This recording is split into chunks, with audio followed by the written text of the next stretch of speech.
Le parc animalier de Sainte-Croix vous présente Naturellement Moselle.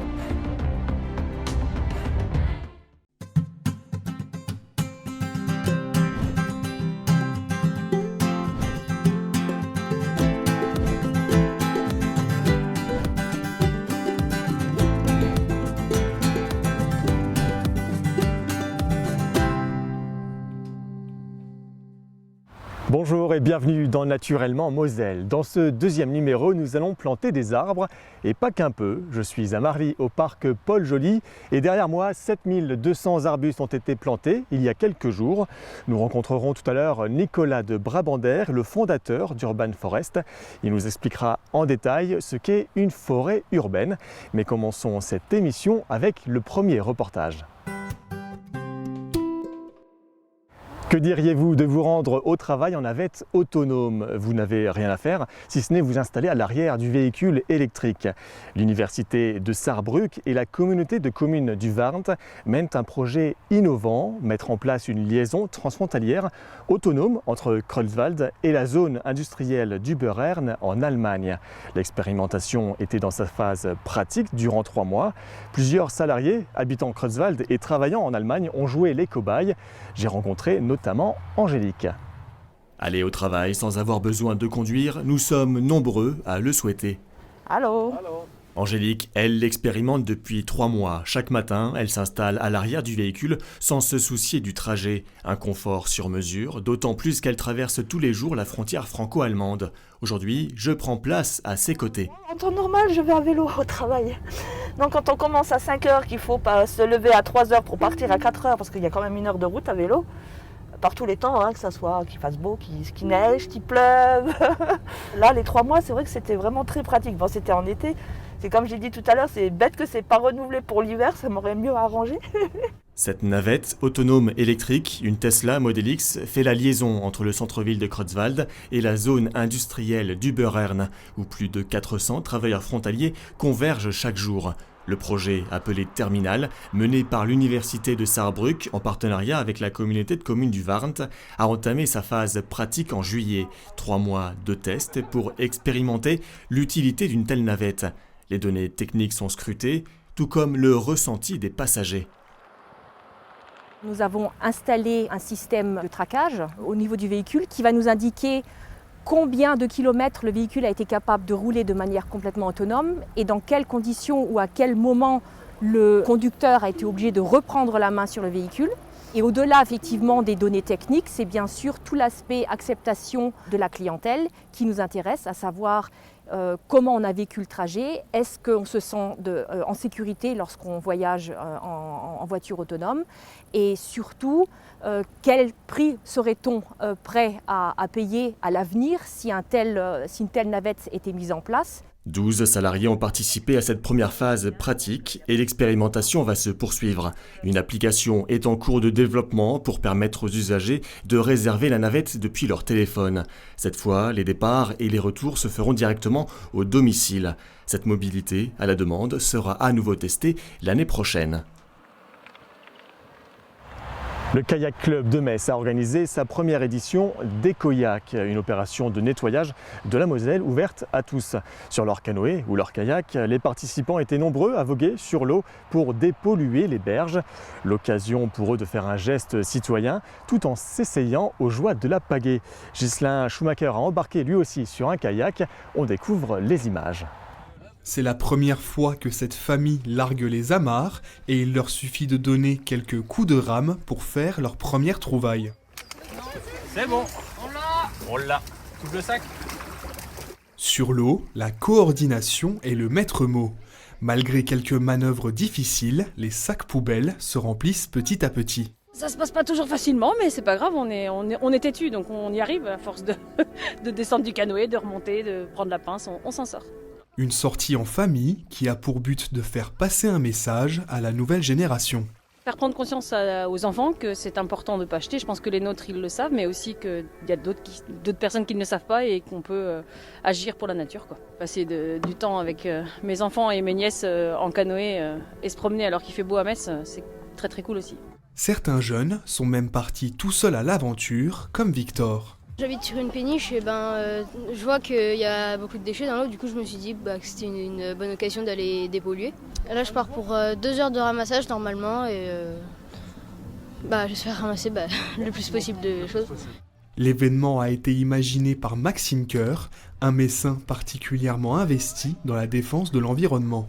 Notre première motivation, c'est un triste constat des déchets qu'on remarque sur les berges de Moselle. L'idée était de réunir les sports de l'eau et en même temps des actions citoyennes. Donc je pense que les deux se marient parfaitement. Le kayak, c'est assez simple à prendre en main. Gilets, pagaies et bateaux ont été gracieusement prêtés par le Kayak Club de Metz, un moyen pour la structure de se faire connaître du grand public. C'est clair que le kayak, c'est pas un sport qui est extrêmement médiatisé, qui est très connu. À Metz, il n'y a peut-être pas beaucoup de monde qui savent qu'on a un gros club quand même, on est 7e club français actuellement. Donc voilà, ça fait plaisir. Pour les licenciés du club, le nettoyage de la Moselle se fait au quotidien. C'est là qu'on va prendre du plaisir, donc on veut la nettoyer un maximum pour qu'on soit dans un bon environnement de travail. Nous retrouvons Victor à son retour à l'embarcadère.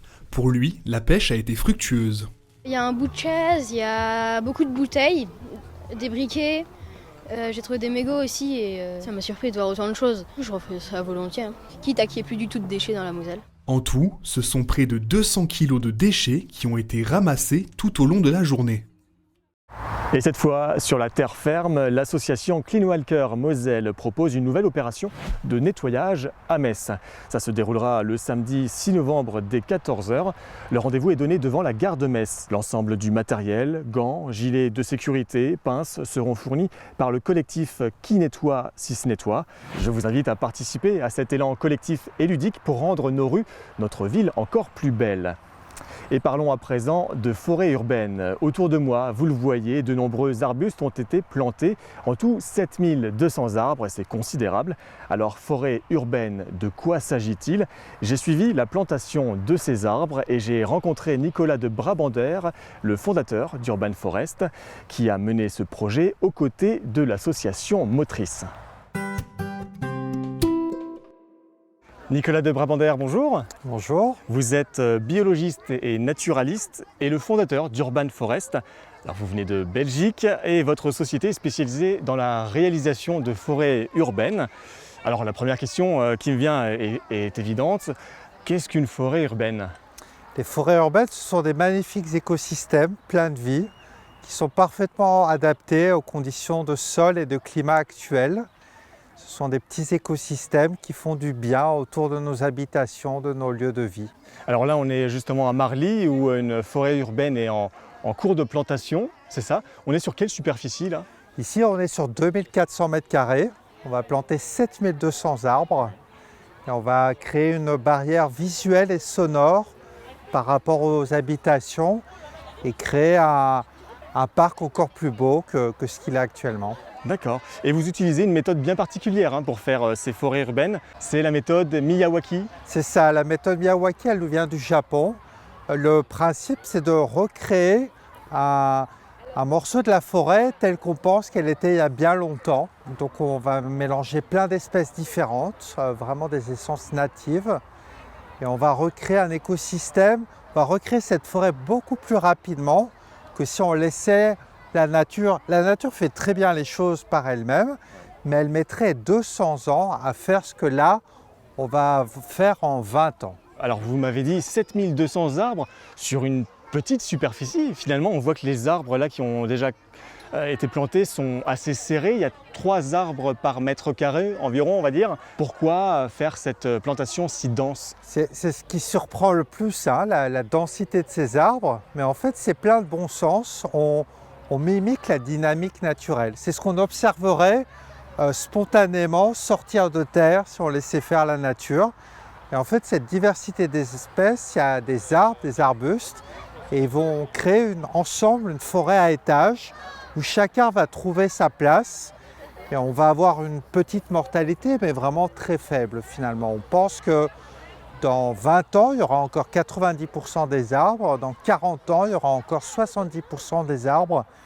Et ça va être une forêt très dense, à étages, qui va être un formidable réservoir de vie pour accueillir plein d'organismes vivants. D'accord, oui, donc même si ces arbres, ces arbustes sont serrés, ils vont pouvoir se développer et pousser correctement. Leur place, c'est ça. On n'a plus l'habitude parce qu'on est entouré de forêts de gestion avec des alignements d'arbres, des arbres qui ont beaucoup de place parce qu'on le décide. Pour pousser bien droit, voilà, correctement. Exactement. Et tout, ouais. Ici, on est sur quelque chose de sauvage qui est vraiment la nature authentique.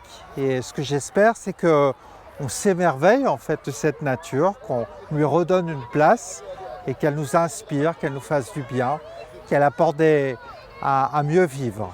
Alors ce qui est assez étonnant, et vous l'avez déjà un petit peu évoqué, c'est que cette forêt va se développer donc très rapidement. En l'espace de 20 ans, la forêt sera dense et mature, alors que, on va dire, en temps normal, en pleine nature, il faudrait attendre environ 200 ans. Comment ça se fait? C'est-à-dire qu'il y a aussi un travail du sol là, qui est fait ici. Alors il y a un gros travail du sol, on a ameublé le sol, on a apporté des amendements, du compost, du fumier, des micro-organismes qui vont vraiment faciliter la croissance des racines, les maintenir en très bonne santé.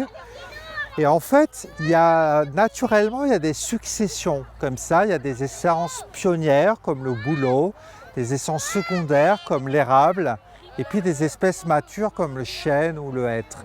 Et c'est un processus qui est très long, qui met 200 ans si on laisse faire. Ici, comme on a bien compris toutes ces successions, on plante les arbres directement ensemble dès le début et en 20 ans, on a des résultats vraiment équivalents à une forêt très ancienne. Pas en termes de hauteur et tout ça, mais en termes de complexité, d'aspect visuel, de diversité d'êtres vivants. Donc c'est ça l'intérêt, c'est d'accélérer un retour d'une nature, d'une forêt vraiment fonctionnelle. D'accord, parce qu'effectivement, tous ces arbres vont communiquer par leurs racines, c'est ça? Il y a un échange aussi au niveau du sol. C'est assez génial, on comprend ça de mieux en mieux depuis 10-15 ans, que les arbres sont interconnectés par leurs racines avec les champignons. Ils s'échangent de l'eau, des nutriments, des informations. S'il fait froid, s'il fait sec, s'il y a un insecte parasite qui arrive. Et comme ça, la forêt communique, voilà, même de façon aérienne, à travers des odeurs, des gaz, ils s'échangent des informations.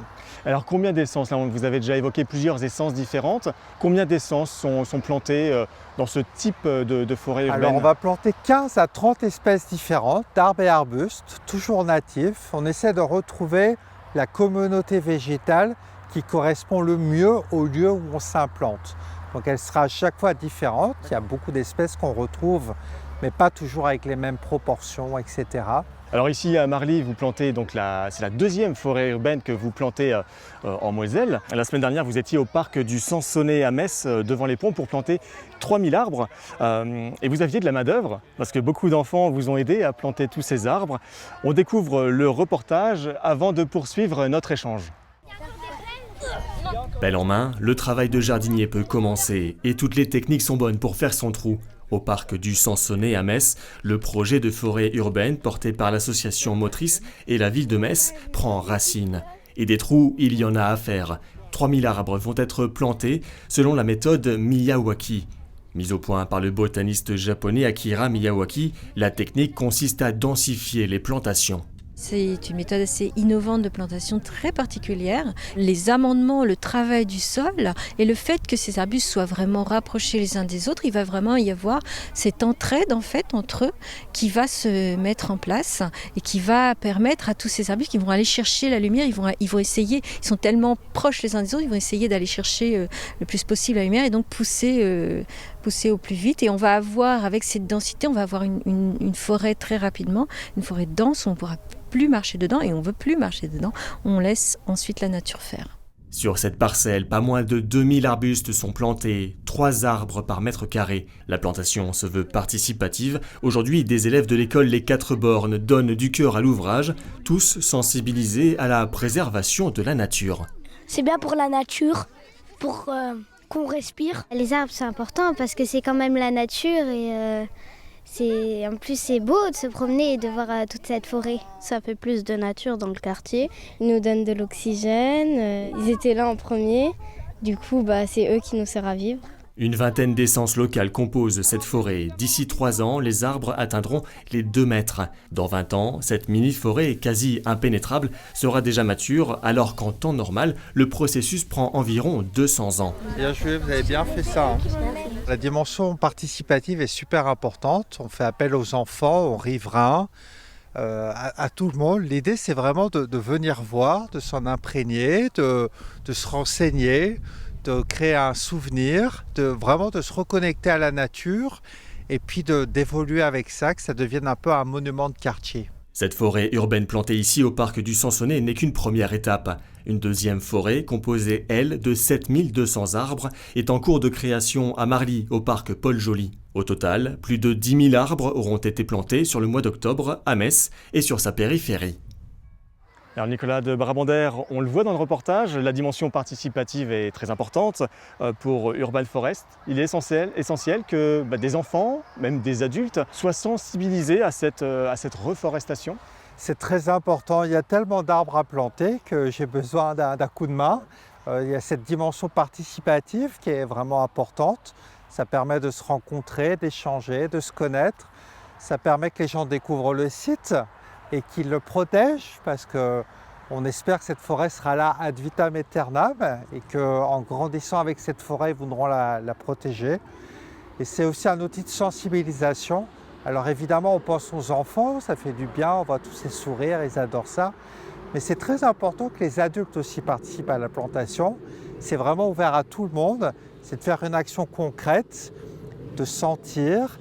Et quand on repasse, on voit ces arbres quelques années plus tard, ça crée cette émotion qui est formidable finalement. Alors vous notez qu'il y a un engouement des citoyens, des associations, parce qu'il y a des associations mosellanes aussi qui portent ce projet aux côtés d'Urban Forest, un engouement des collectivités également pour multiplier ces démarches vertueuses. Il y a un incroyable engouement auquel je ne m'attendais pas du tout il y a 5 ans quand j'ai commencé. J'aime bien dire qu'il m'a fallu 3 ans pour faire 10 projets, 3 mois pour en faire de nouveau 10 et maintenant en 30 jours on a 10 confirmations de nouveaux projets. Donc c'est la tendance, c'est vraiment, on voit que qu'il y a une demande pour ça. Alors votre société Urban Forest est basée en Belgique. Vous avez planté déjà beaucoup de forêts en Belgique? Alors on a fait une 40aine de projets déjà depuis qu'on a commencé. La majorité, je dirais les 2/3 en Belgique et 1/3 en France. D'accord. Ça fait combien d'arbres tout ça planté alors? Je crois qu'on en est à 50 000 arbres là déjà. Quand on fait ce genre de forêt urbaine, est-ce qu'on a une idée des bénéfices sur l'environnement d'une telle forêt? Est-ce qu'on arrive à quantifier la quantité de CO2 captée par ces arbres ou alors de quantifier un peu la biodiversité qui s'est développée grâce à ces forêts urbaines? Alors il y a pas mal de choses qu'on sait. On sait que 5 mètres de largeur de forêt urbaine va diminuer le bruit de 10 décibels. On sait qu'il y a environ 15%, voire plus de particules fines qui sont absorbées par la forêt. On sait que ça va permettre à l'eau de mieux s'infiltrer. On sait que ça a un effet sur notre santé, sur notre bien-être, sur nos défenses immunitaires. Des chiffres montrent qu'on obtient jusqu'à 20 fois plus de biodiversité dans une forêt urbaine de ce type-là, Miyawaki, que dans un boisement classique qu'on va voir en ville. Et ça, c'est vraiment lié au formidable potentiel, à toutes ces espèces différentes, l'ombre, la lumière, le sol, les branches, les feuilles. Très bien. Quels sont les prochains projets pour Urban Forest, les prochaines plantations à venir là? Alors là, on retourne en Belgique, on va en planter là, dans la semaine prochaine déjà une nouvelle, la semaine suivante. On va revenir en France encore. On va faire un projet près de Reims, en Alsace, à Paris. Oui, ça se développe. Très bien. Écoutez, merci Nicolas de Brabander de nous avoir éclairé sur ces forêts urbaines. Bonne continuation, puis bonne plantation. Merci beaucoup. On parle d'arbres toujours, mais ceux-là font face à une maladie, le chancre bactérien. Direction Thionville, l'ONF, l'Office national des forêts, a rendu un rapport sur l'état général de plus de 400 arbres de la commune. Conclusion, 42 marronniers situés allée de la Libération et allée Bel Air sont sévèrement touchés par la bactérie. L'abattage est inéluctable. Plus d'explications avec ce reportage de Jean Milon. Donc là, on voit bien qu'il est en train de perdre son écorce. et donc qu'il est touché par la maladie, quoi. Après les chenilles processionnaires du chêne, le chancre bactérien du marronnier, une maladie qui assèche l'arbre et qui, après l'apparition des symptômes, peut conduire à sa mort en seulement quelques années. Vous voyez qu'il y a une piste cyclable au milieu, il y a des voitures en stationnement, il fallait impérativement abattre ces arbres qui, à terme, vont tomber. Une quarantaine le seront donc d'ici les prochains jours dans différents quartiers de la ville, et notamment ici, à l'allée de Bel Air. Il faut agir vite et être précautionneux, car la bactérie est très contagieuse. Donc la difficulté, c'est de ne pas disséminer la maladie sur les zones ou à d'autres rues dans la ville. Donc on désinfecte le matériel avant et après de commencer les chantiers. Pour l'abattage d'un marronnier, comptez entre 30 minutes et 1 heure. Par la suite, quand le climat le permettra, les arbres taillés seront remplacés par un mélange d'espèces. Les transmissions de maladies seront ainsi limitées. L'arbre capte le carbone, capte les polluants, protège la biodiversité, bien sûr, apporte de l'ombre. C'est un climatiseur, l'arbre en ville. Coût total 85 000 €, 60 pour replanter et 25 pour l'abattage. La fin des opérations est prévue pour le 22 octobre. Dans le Saulnois, les amateurs de botanique peuvent observer un phénomène unique en France. Des plantes halophiles, c'est-à-dire des plantes maritimes qui peuvent être observées au sein de la vallée de la Seille. Mais comment expliquer la présence de cette flore à plus de 400 km des côtes? Ghislain Schumacher a suivi le groupe de botanistes pour en savoir plus. Ce groupe de botanistes est intrigué par cette mare. Plusieurs plantes recouvrent ses abords, à commencer par la salicorne. C'est une plante qui est très courante le long du littoral atlantique au Méditerranéen. Donc elle est verte au printemps et puis à l'automne elle rougit. La salicorne est la plante emblématique de la vallée de la Seille. De l'étang de l'Indre au village de Salonne, on retrouve de nombreux points d'eau particulièrement chargés en sel. Si on fait des prélèvements, on fait des analyses, on aboutit à 80 grammes de sel par litre. L'eau de mer, c'est 35 grammes, 33, 35 grammes, souvent dans les endroits.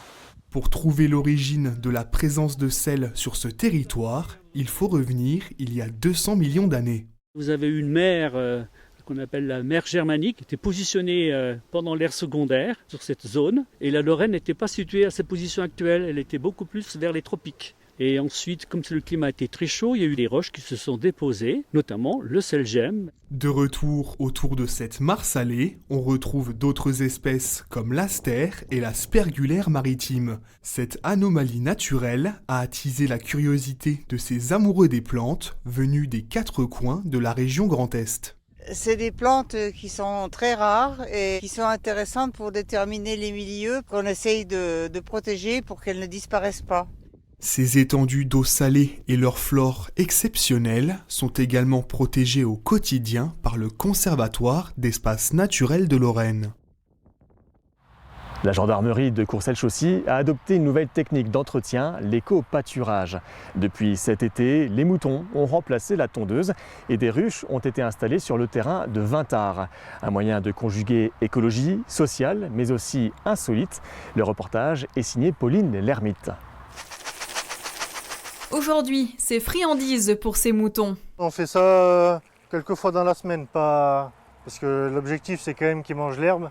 Mais ça, c'est pour leur donner un petit apport de minéraux en plus. Ces nouveaux collègues un peu particuliers sont arrivés cet été à la brigade de gendarmerie de Courcelles-Chaussy. Nous avons 4 moutons, donc nous en avions plus tout au début. Nous avions une dizaine de moutons car l'herbe était très haute et ça se passe très bien. C'est devenu un rituel le matin et le soir. On vient dire bonjour à nos moutons et on les salue le soir avant de partir.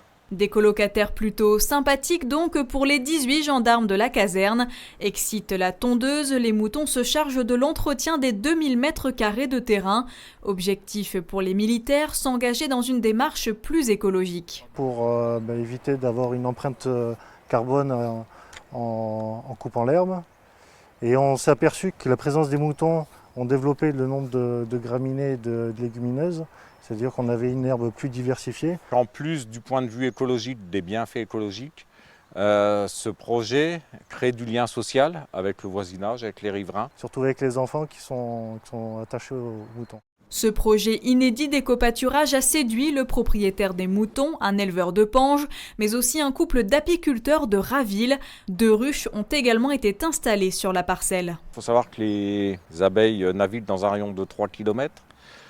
Donc il y a pas mal d'acacias et de colzas. Et là, ils viennent de récolter donc, les premiers pots de miel et 12 kg de miel, je crois, qui ont été récoltés. Les ruches vont rester pour une durée indéterminée et d'ici le mois prochain, les ovins quitteront la caserne pour passer l'hiver auprès de leur éleveur.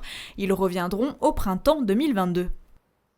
Des abeilles, il en était question aussi à Rhodes. 50 ruches et pas moins de 2 500 000 abeilles ont été installées au cœur de la nouvelle réserve mondiale de la biosphère de Moselle Sud. Le programme, appelé Women for Bees, est mené par l'UNESCO, le groupe LVMH et l'Observatoire français d'apidologie. L'objectif, sauvegarder les populations d'abeilles et préserver la biodiversité à travers le monde. Dorothée Singer est l'une des 8 premières apicultrices formées grâce au programme Women for Bees. On l'écoute au micro de Fanny Bragard. Elles vont, j'espère, bien butiner. Et puis moi, mon objectif, c'est aussi mesurer cet impact sur la biodiversité et voir effectivement quelles sont les essences qui ont été butinées et puis quelles sont celles qui se développent. Et donc ça, c'est un vrai challenge, mais super pour l'environnement et le développement de la biodiversité locale. Naturellement Moselle se termine. Merci à vous d'avoir suivi ce numéro et je vous propose de terminer cette émission avec de superbes images d'une famille de grands-ducs capturés en Moselle par François Henrion grâce à un piège photographique. On y voit 3 juvéniles qui commencent tout juste à quitter le nid. Un grand merci également à l'association Loana Lorraine Association Nature qui œuvre toute l'année pour la sauvegarde de la faune et de la flore.